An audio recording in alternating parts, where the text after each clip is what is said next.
Hello everyone. आज की video API integration पर होने वाली है। तो इस वीडियो में हम एपीआई के थ्रू डेटा को फैच करेंगे और उस डेटा को ऐप में यूज़ करेंगे। तो आज जो हम एपीआई यूज़ करने वाले हैं तो हमें सेट ऑफ क्वेश्चंस प्रोवाइड करती है, जिसे हम यूज़ करके अपने स्क्रीन पर शो कराएंगे। तो हमें HTTP रिक्वेस्ट कॉल करने के लिए एक पैकेज इंस्टॉल करना पड़ेगा, HTTP। इस पैकेज की हेल्प से हम एपीआई में गेट पोस्ट रिक्वेस्ट को कॉल कर पाएंगे।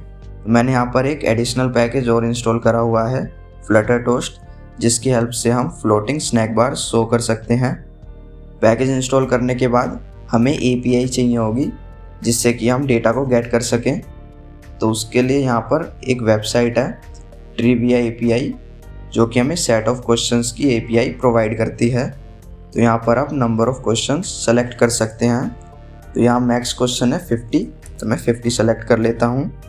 यहाँ आप कैटेगरी में कोई सी भी कैटेगरी सेलेक्ट कर सकते हैं। डिफ़िकल्टी में भी आप कोई भी डिफ़िकल्टी सेलेक्ट कर सकते हैं। तो मैं इसे फ़िलहाल के लिए इजी रहने दूंगा। टाइप में हम ट्रू फॉल्स रहने देंगे। आप यहाँ पर मल्टीपल चॉइस क्वेश्चन भी सेलेक्ट कर सकते हैं। इनकोडिंग को हम डिफ़ॉल्ट रहने देंगे और फिर हम जनरेट एपीआई यूआरएल पर क्लिक करेंगे। तो यहाँ पर एपीआई जनरेट हो चुकी है, तो हमें इसे कॉपी कर लेना है और उसके बाद हम होम स्क्रीन में जाएंगे। तो यहाँ पर हम एक स्ट्रिंग बनाएंगे यूआरएल नेम से, जिसमें हम एपीआई को पेस्ट कर देंगे। फिर उसके बाद एपीआई कॉल करने के लिए एक फ्यूचर फंक्शन बनाएंगे, जिसका रिटर्न टाइप फिलहाल के लिए वॉइड होगा, गेट डेटा फ्रॉम एपीआई।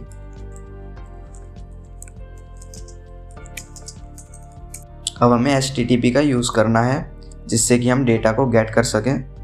तो उसके लिए हम पहले HTTP को इंपोर्ट कर लेंगे, HTTP as HTTP। फिर उसके बाद हम यहाँ पर रिस्पॉन्स नेम से एक वेरिएबल बनाएंगे और इसके अंदर हम HTTP.get मेथड को कॉल करेंगे, जो कि एक गेट रिक्वेस्ट को कॉल करता है, जो भी हम इसके अंदर यूआरएल देंगे।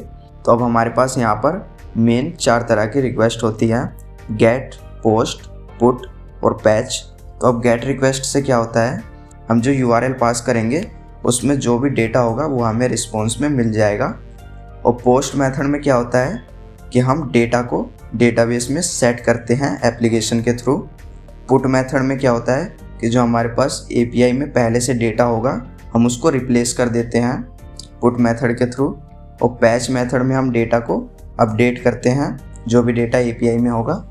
तो अभी हम यहाँ पर गेट रिक्वेस्ट को यूज़ करेंगे क्योंकि हमें डेटा को गेट करना है। तो अब यहाँ पर गेट मेथड जो है वो URI एक्सेप्ट करता है। तो इसमें हम URI dot parse method call करेंगे और पार्स के अंदर हम URL पास कर देंगे। अब उसके बाद हमें यहाँ पर कोई भी हेडर देने की ज़रूरत नहीं है, तो इसको हम ऐसे ही रहने देंगे। तो उसके बाद हम यहाँ पर रिस्पॉन्स की बॉडी को प्रिंट करा कर देखते हैं कि हमें रिस्पॉन्स मिल रहा है या नहीं। तो उसके लिए हम यहाँ पर इनिट स्टेट मेथड को ओवरराइड करेंगे और इसमें हम gate data from API function को कॉल कर देंगे। तो अब हम एक बार ऐप को रिस्टार्ट करके देखते हैं। तो यहाँ पर हमें रिस्पॉन्स मिल चुका है।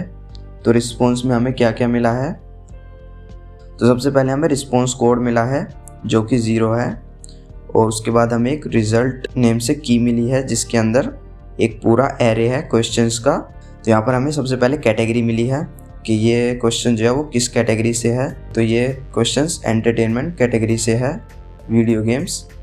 और उसके बाद हमें टाइप मिला है कि ये क्वेश्चन किस टाइप का है, मल्टीपल चॉइस है या ट्रू और फॉल्स।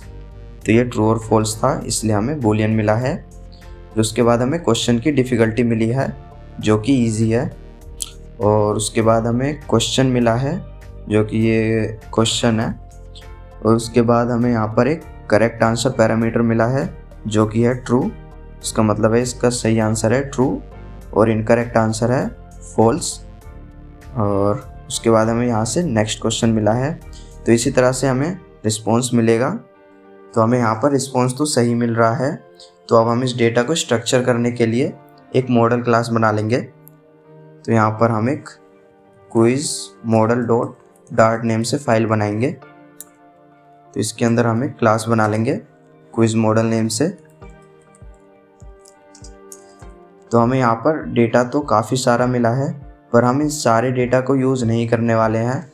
जो भी हमें डेटा रिक्वायर्ड होगा हम सिर्फ उसी डेटा को यूज़ करेंगे। जैसे कि यहाँ पर हमें सबसे पहले रिस्पॉन्स कोड मिला है, तो हमें रिस्पॉन्स कोड का कोई भी काम नहीं है, तो हम इसे नहीं लेंगे। उसके बाद हमें मेन काम है रिजल्ट्स का, जो कि हमें एक एरे रिटर्न करता है। तो जो हमें रिजल्ट्स के अंदर एरे मिला है और उस एरे के अंदर जो हमें एलिमेंट मिल रहे हैं, तो हमें इन एलिमेंट को गेट करके क्विज मॉडल में शो करना है। तो उसके लिए हमें यहाँ पर कैटेगरी से कोई मतलब नहीं है, ना हमें टाइप से, ना डिफ़िकल्टी। हमें जो मेन यूज़ करना है वो है क्वेश्चंस और करेक्ट आंसर और इनकरेक्ट आंसर। तो जो हमें क्वेश्चंस है वो स्ट्रिंग के अंदर मिल रहा है, तो हम इसे स्ट्रिंग वेरिएबल में स्टोर कराएंगे।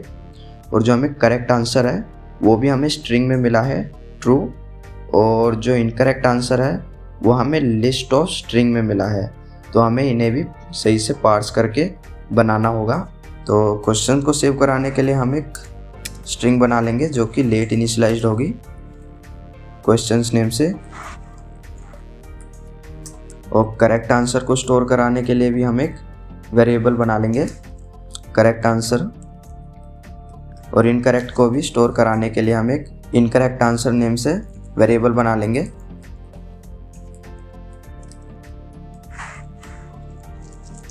फिर उसके बाद हम इन्हें कंस्ट्रक्टर में इनिशियलाइज करा लेंगे। अब इसके बाद हमें इस रिस्पॉन्स को मैप में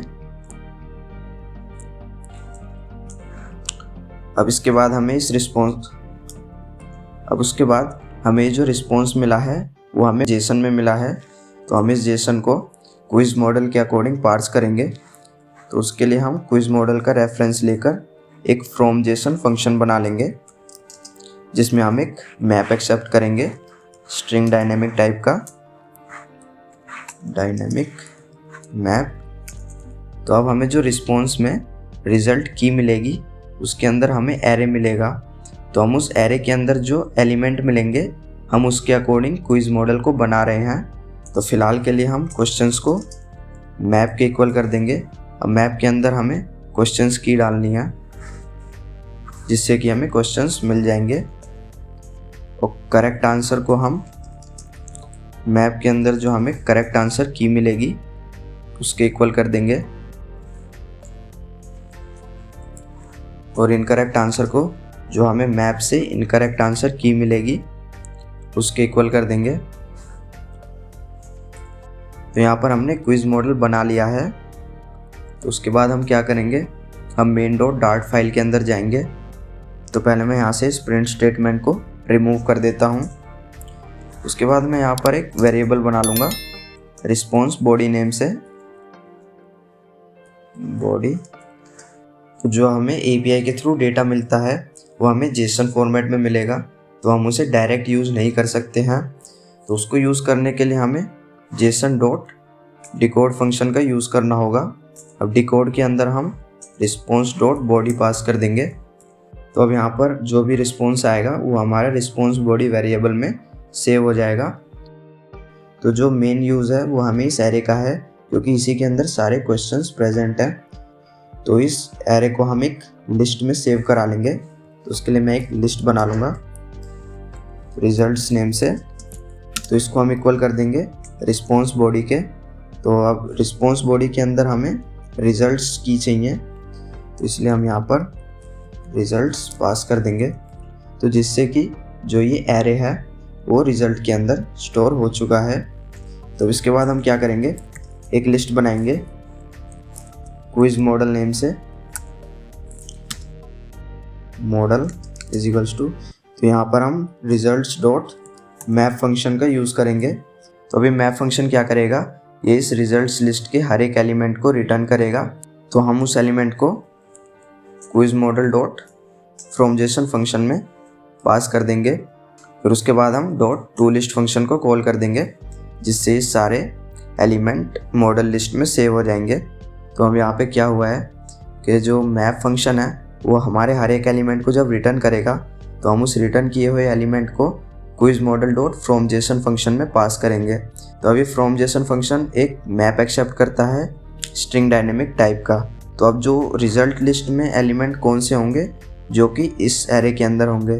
तो मान लो इस एरे का ये फर्स्ट एलिमेंट है, तो जैसे ही एलिमेंट मैप में पास होगा तो उसके बाद क्या होगा, जो क्वेश्चंस है उसके अंदर जो ये मैप से मिला हुआ क्वेश्चंस की पास होगी। तो ये क्वेश्चंस की के अंदर हमारे पास क्वेश्चन है, तो वो क्वेश्चन इस स्ट्रिंग के अंदर स्टोर हो जाएगा। और ऐसे ही सेम करेक्ट आंसर के साथ होगा, तो करेक्ट आंसर की इस करेक्ट आंसर स्ट्रिंग के इक्वल हो जाएगी। तो ये इनकरेक्ट आंसर जो है वो एक लिस्ट रिटर्न करता है, और हमने यहाँ पर क्या किया है, इसको डायरेक्ट इक्वल कर दिया है। तो यहाँ पर हमें एरर आएगा। तो इसके लिए हमें क्या करना है, जो ये हमें लिस्ट मिलेगी इसका हमें सिर्फ पहला एलिमेंट चाहिए और बाकी के एलिमेंट हमें इसके नहीं चाहिए। तो यही हमारे इस क्विज मॉडल की वर्किंग रहने वाली है। तो हम चलते हैं नेक्स्ट स्टेप पर। तो यहाँ पर जैसे ही हमें ये मॉडल मिल जाएगा उसके बाद हम इसे रिटर्न कर देंगे। रिटर्न मॉडल, तो उसके लिए हमें इसका रिटर्न टाइप चेंज करना होगा। तो हम इसे वॉइड से लिस्ट क्विज मॉडल में चेंज कर देंगे। उसके बाद हमें स्कैफोल्ड की बॉडी में भी कुछ चेंजेस करने होंगे। तो हम यहाँ पर फ्यूचर बिल्डर का यूज़ करेंगे। फ्यूचर बिल्डर जो कि बिल्डर में हमें दो पैरामीटर रिटर्न करता है, एक है कॉन्टेक्स्ट और एक है स्नैपशॉट। तो कॉन्टेक्स्ट में हमें बिल्ड कॉन्टेक्स्ट मिलता है और स्नैपशॉट में हमें एसिंक स्नैपशॉट मिलता है। तो जो भी डेटा होगा वो हमें स्नैपशॉट में मिलेगा। तो यहाँ पर हमें एक फ्यूचर पास करना होगा। तो इसमें हम gate data from API function को पास कर देंगे। उसके बाद हम यहाँ पर इस एसिंक स्नैपशॉट का टाइप डिफाइन कर देंगे। फिर उसके बाद हम बिल्डर के अंदर एक इफ कंडीशन लगाएंगे और चेक करेंगे स्नैपशॉट डॉट हैज डेटा। तो अगर जो हमारा स्नैपशॉट है अगर इसमें डेटा है तो हम यहाँ पर रिटर्न कर देंगे लिस्ट व्यू बिल्डर को, और एल्स में हम सर्कुलर प्रोग्रेस इंडिकेटर शो कर देंगे। तो अब यहाँ पर हम आइटम काउंट के अंदर snapshot dot data dot length pass कर देंगे। तो यहाँ पर ये डेटा नल हो सकता है, इसलिए हमें यहाँ पर नल चेक ऑपरेटर लगाना होगा। तो उसके बाद हम क्विज फॉर्मेट के अंदर जाएंगे। तो यहाँ पर हम एक क्विज मॉडल का इंस्टेंस एक्सेप्ट करेंगे। तो यहाँ पर हम क्वेश्चन के अंदर मॉडल से मिले हुए क्वेश्चन को पास कर देंगे डॉट क्वेश्चंस, और ऑप्शंस के अंदर हम ट्रू और फॉल्स ही रहने देंगे। फिर उसके बाद हम यहाँ पर मॉडल को पास कर देंगे, क्योंकि ये स्नैपशॉट डॉट डेटा के अंदर जो हमें इंडेक्स मिलेगा। फिर हम यहाँ से कांस्टेंट कीवर्ड को हटा देंगे। फिर उसके बाद हम इस इनिट स्टेट को रिमूव कर देंगे। और अब एक बार हम कोड रिस्टार्ट करके चेक कर लेते हैं। यहाँ पर सर्कुलर प्रोग्रेस इंडिकेटर शो हो रहा है। तो यहाँ पर अब हमें डेटा मिल चुका है जो कि है क्वेश्चंस। तो यहाँ पर अभी ये ट्रू और फॉल्स वर्किंग नहीं है। तो इसको वर्किंग बनाने के लिए हम quiz format dot dart file के अंदर जाएंगे। तो यहाँ पर हम ऑप्शंस के अंदर कंटेनर को गेस्चर डिटेक्टर से रैप करेंगे। गेस्चर डिटेक्टर, तो इसके ऑन टैप में हम इफ कंडीशन में चेक करेंगे कि जो मॉडल डॉट करेक्ट आंसर है तो अगर डबल इज इक्वल्स टू है टेक्स्ट के, जो कि हमने इसमें टेक्स्ट असाइन किया है ट्रू और फॉल्स, अगर वो इक्वल है तो हम यहाँ पर Flutter toast dot show toast function को कॉल कर देंगे और इसके मैसेज में हम करेक्ट आंसर पास कर देंगे। और एल्स के अंदर हम रॉन्ग आंसर पास कर देंगे।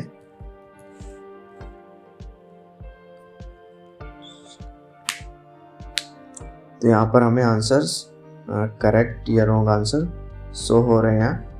अगर आप चाहें तो हमारे इंस्टाग्राम पेज को फॉलो कर सकते हैं। यहाँ पर आपको फ्लटर से रिलेटेड काफ़ी मटेरियल देखने को मिल जाएगा। अगर आप चाहें तो हमारे टेलीग्राम ग्रुप को भी ज्वाइन कर सकते हैं। अगर आपको यहाँ पे फ्लटर से रिलेटेड कोई भी डाउट आता है तो आप यहाँ पर पूछ सकते हैं। तो अगर आपको ये वीडियो हेल्पफुल लगी तो इस वीडियो को लाइक करें, शेयर करें।